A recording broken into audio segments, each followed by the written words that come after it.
Sindh high court ने सदर में तजावुज़ात खात्मे से मुतालिक नामुकम्मल रिपोर्ट पेश करने पर डायरेक्टर KMC को तलब कर लिया। बात करते हैं डॉन न्यूज़ के नुमाइंदे शफी बलोच हमारे साथ मौजूद हैं। शफी, आगाह कीजिएगा। जी, सिंध हाई कोर्ट में सुपर हाईवे M9 अलासिफ से टूल प्लाजा तक तजावुज़ात के खात्मे से मुतालिक दरख्वास्त की समझ हुई, जहाँ पर अदालत ने तरफ़ेन की दलाल सुनने के बाद इसका 13वीं हुक्मनामा जारी कर दिया है और इसमें अदालत ने अलासिफ से टूल प्लाजा तक तजावुज़ात का खात्मा करने से मुतालिक जो है वो रिपोर्ट तलब कर ली है।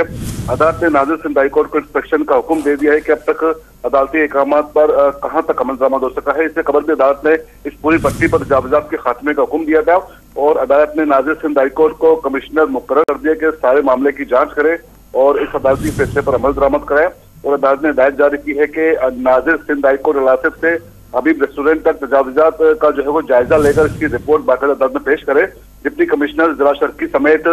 फरीकैन की मौजूदगी में इंस्पेक्शन की जाए और अदालत ने यह भी कहा है कि नाज़िर सिंध हाई कोर्ट तजावुज़ात का जायजा लेकर 7 रोज में तस्वीर के साथ इसकी जामा रिपोर्ट जो है वो पेश करे और SHO SSP समेत मुतल्लिका पुलिस अफसरान से